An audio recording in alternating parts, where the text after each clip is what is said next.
Welcome to our countdown of the most dangerous cities in North America. Now before we even get started, let's acknowledge the phrase, most dangerous cities is pretty much begging to be misinterpreted. We're not here to demonize these places or the people who live there. What we're going to do is look at some statistics. And when it comes to statistics, well, let's just say some of these cities have numbers that are harder to ignore than a pigeon trying to build a nest on your head. These cities have been plagued by high crime rates, violence, and a whole host of other social challenges. And while those are very real problems, it's important to remember that these places are so much more than just crime statistics. They're filled with history, culture, and most importantly, people just trying to get by. So, with that very important caveat out of the way, buckle up as we dive into a topic that's about as comfortable as sitting in a chair that someone just very obviously sat in right before you. Let's talk about the 10 cities in North America where personal safety can feel, shall we say, a bit elusive. First up, we have St. Louis, Missouri. This city has for years been grappling with a truly unfortunate title, a regular resident on those most dangerous cities lists. And folks, let me tell you, it's not just because they have a particularly aggressive squirrel population. We're talking about a city where in 2020, there were over 87 murders per 100,000 residents. That's more than double the national average. And while it's tempting to point fingers at any number of things, the reality is there's no single boogeyman here. Poverty, lack of opportunity, systemic racism, these are all factors that contribute to an environment where crime can fester. And unfortunately, St. Louis, despite its best efforts, is still grappling with these issues. Next, we head east to Baltimore, Maryland. Baltimore, a city known for its charming harbor, delicious crab cakes, and unfortunately, a homicide rate that would make your hair stand on end. We're talking over 58 homicides per 100,000 residents in 2021. Now it would be easy to write this off as just another big city problem, but that would be ignoring the very real struggles Baltimore has faced for decades. Poverty, drug epidemics, and gang violence have all left their mark on this city. And while there have been efforts to address these issues, the road to recovery is long and paved with, well, let's just say it's not paved with good intentions. From Baltimore, we journey down to the Big Easy, New Orleans, Louisiana. Known for its vibrant culture, infectious music, and sadly a rather unfortunate relationship with crime. New Orleans has a certain je ne sais quoi that's impossible to ignore. But beneath the surface of its joyous facade lies a city wrestling with poverty, inequality, and a history of violence that stretches back generations. And then there's Hurricane Katrina, a natural disaster that exposed the deep-seated inequalities that continue to plague the city. It's a complex tapestry, this city, woven with threads of beauty, resilience, but also undeniable hardship. Our next stop takes us north to the Motor City, Detroit, Michigan.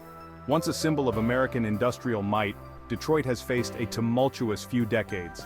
The decline of the auto industry hit this city harder than a rogue bowling ball on a Tuesday night. Jobs disappeared faster than free samples at a Costco grand opening, leaving behind a city grappling with poverty, unemployment, and, yes, you guessed it, crime. But what's remarkable about Detroit is its resilience. Despite the odds, the city is slowly but surely rebuilding, with a renewed focus on community and innovation. From Detroit, we travel west to Oakland, California. Now, Oakland is a city of stark contrasts. On one hand, you've got stunning views of the bay, a thriving art scene, and some of the best food you'll ever eat. On the other hand, you've got a city grappling with gang violence, poverty, and a history of social unrest that's as long as your arm after a day of carrying groceries. It's a city where the gap between the haves and the have-nots can feel as wide as the Golden Gate Bridge itself.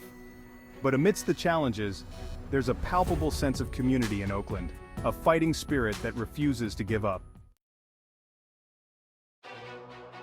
We cross the border now, heading south to Ciudad Juárez, Mexico. This city, located just across the Rio Grande from El Paso, Texas, has become synonymous with the drug war that's plagued Mexico for years. Cartels, violence, and a sense of lawlessness have cast a long shadow over this city. It's a dangerous place, there's no sugarcoating it. But it's also a city of hard-working people just trying to make a living, caught in the crosshairs of a conflict that often feels far bigger than themselves.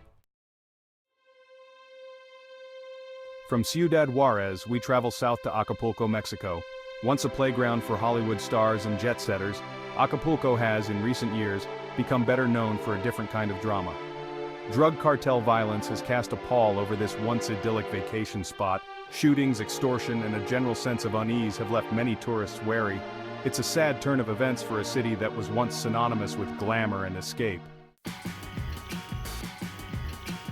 Our journey takes us next to Tijuana, Mexico, a city that's become synonymous with the complexities of the US-Mexico border, known for its vibrant nightlife, bustling economy, and, unfortunately, its fair share of danger.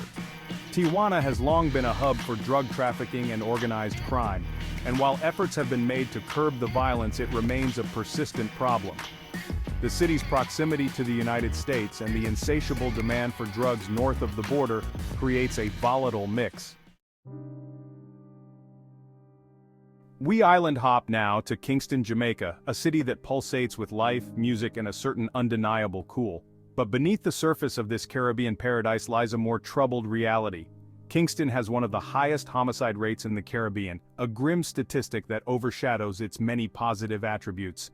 Poverty, gang violence, and the easy availability of guns all contribute to the problem. It's a complex issue, one that requires a multifaceted approach and a genuine commitment to addressing the root causes of violence.